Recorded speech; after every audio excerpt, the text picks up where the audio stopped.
มันเกิดหยังขึ้นครับพี่น้องหลังจากบวงสรวงเป็นที่เสร็จสับเรียบร้อยบอสโจได้ออกมาเคลื่อนไหวเกี่ยวกับหนังหอบฝันแบบนี้ครับแบบใดนั่นก่อนอื่นขอกล่าวคำว่าสวัสดีครับผมสวัสดีพี่น้องครับป้องปายมิตรหมอแคนแฟนหมอลำยินดีต้อนรับเข้าสู่ช่องไทยซีเกตชาแนลในเวลา5 โมงกว่า5 โมงครึ่งแล้วพี่น้อง ก่อนเที่ยงเนาะในคลิปที่3ของวันที่23พฤศจิกายนปีพุทธศักราช2568มาว่าหอดจอดถึงครับภาพยนตร์ชีวิตลาดน้อยอุ้งอิงเรื่องแรกหลังจากที่บวงสรวงไปเป็นที่เสร็จสับเรียบร้อยทางด้านบอสโจได้ออกมาเคลื่อนไหวแบบนี้ครับภาพยนตร์แฮชแท็กหอบฝันสร้างจากชีวิตจริงของเด็กน้อยบ้านๆที่อยากเดินตามฝันพบกันเร็วๆนี้แฮชแท็กอุ้งอิงเพชรบ้านแพงสาวน้อยเพชรบ้านแพงพร้อมกับแนบลูกเป็นรูปภาพคือภาพวาดเนาะอันที่ลาหน่อยอุ้งอิงถือทานสเรตในการถ่ายทำหนังถ่ายทำภาพยนตร์ตามที่พี่น้องป้องปายได้เห็นนั่นแหละครับถือว่าเป็นภาพยนตร์ของลาหน่อยอุ้งอิงโดยตรงเรื่องอื่นๆที่ลาหน่อยอุ้งอิงได้ไปแจมได้ไปเข้าฉากนั่นก็บ่ได้เป็นเรื่องเป็นเล่าของลาหน่อยอุ้งอิงโดยตรงเท่าที่ควรเพียงแค่เป็นตัวประกอบบ่ว่าจะเป็นละครบ่ว่าจะเป็นหนังเรื่องขายอ้อลาน้อยอุ้งอิงก็ได้ไปเป็นส่วนหนึ่งครับถึงแม้ว่าจะเป็นโตของเจ้าของเองแต่มันก็บ่ได้แสดงเต็มร้อย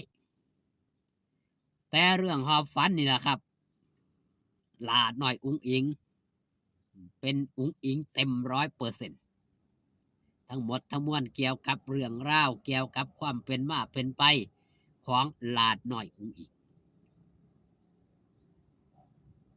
ชีวิตประวัติความเป็นมาเนาะ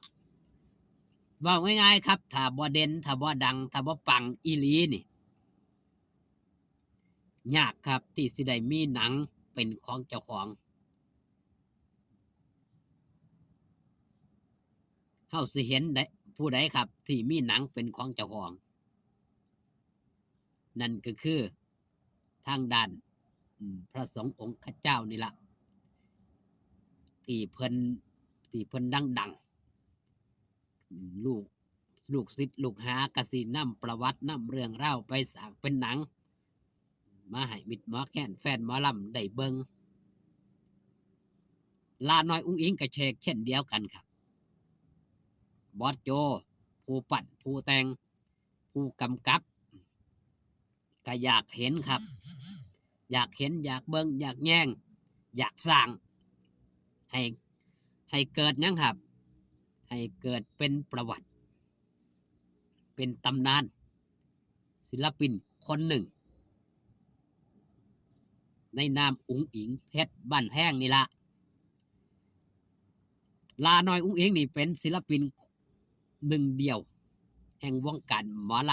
ำที่มีได้สร้างตำนานหลายๆสิ่งหลายๆอย่างให้มันเกิดขึ้น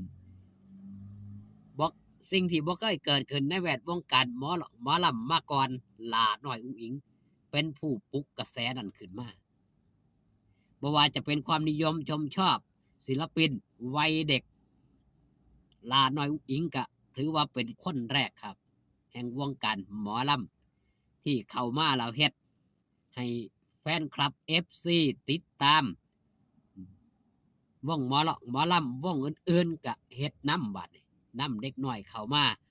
อยู่ในสังกัดเพื่อปลุกเพื่อปั่นเพื่อดันความดังจังใดนั่นก็ขึ้นอยู่กับบุญนำผ้าวาสนานำทรงนี่ล่ะว่าสิเด่นสิดังสิปังไปหนาจังไหนนั่นอยู่กับวาสนาของแต่ละคน แต่ถือว่าหลาน้อยอุ๋งอิงเองนี่เป็นคนหยังครับ เป็นคนแรก ที่สร้างเหตุการณ์แบบนี้ให้มันเกิดขึ้น กับวงสาวน้อยเพชรบ้านแพง ส่วนมากวงหมอลำกสินำแต่ศิลปินลูกๆหลานๆในวง หรือว่าเจ้าของวงนั่นแหละครับ เอามาขึ้นเวทีเอามาร้อง เด็กหน่อยคนอื่นๆ หาได้ยากสิได้มาร้องเพลงแบบนี้ครับ เปลี่ยนไปตามยุคเปลี่ยนไปตามสมัย ลาน้อยอุ๋งอิงถือว่าเขามาเปลี่ยนแปลงวงการหมอลำโดยแท้ อย่างภาพยนตร์เรื่องหอบฝันนี่หนังเรื่องหอบฝันนี่ มันสิสร้างตำนาน เป็นที่เล่าขานยุค80-90หรือไม่อย่างไร อย่างหนังเรื่องเด็กหญิงวลีเนาะพี่น้องป้องปายมิตรหมอแค้นแฟนหมอลำรุ่นเก่าๆก็สิได้เบิ่งครับบ่มีไผผมเชื่อได้เลยยากสิบ่เสียน้ำตาหอบฝันก็เช่นเดียวกันครับ ผมเชื่อได้เลยคนนี่70%ขึ้นไปนี่ต้องเสียน้ำตาให้กับหนังเรื่องนี้แน่นอน ขนาดเฮาเบิ่งแต่คร่าวๆชีวิตของหลาน้อยอุ๋งอิงในเบื้องต้นเนาะในตอนต้นตั้งแต่กระท่อมหลังน้อยๆหุ่นละที่บอสโจไปเบิ่งไปแย่งหลังจากที่ออกเพลงแล้วมาแล้วดังแล้วณช่วงนั้นผมเชื่อได้เลยพี่น้องที่เขาไปเบิ่งเขาไปแย่งห้องให้กันเบิดสู่คน หาได้ยากที่สิบ่มีไผน้ำตาซึมในเมื่อได้ฟังเรื่องราวของเด็กน้อยคนหนึ่งต้องปากกัดตีนสีบต้องดิ้นรนผจญภัย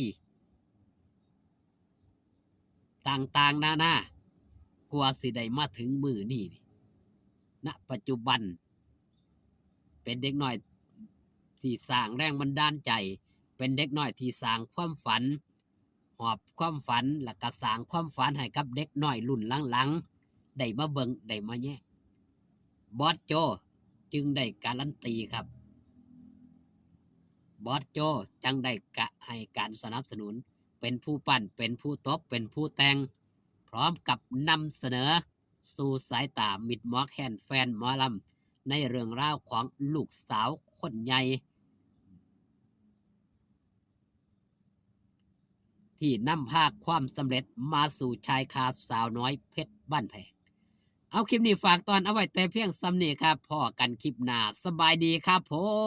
ม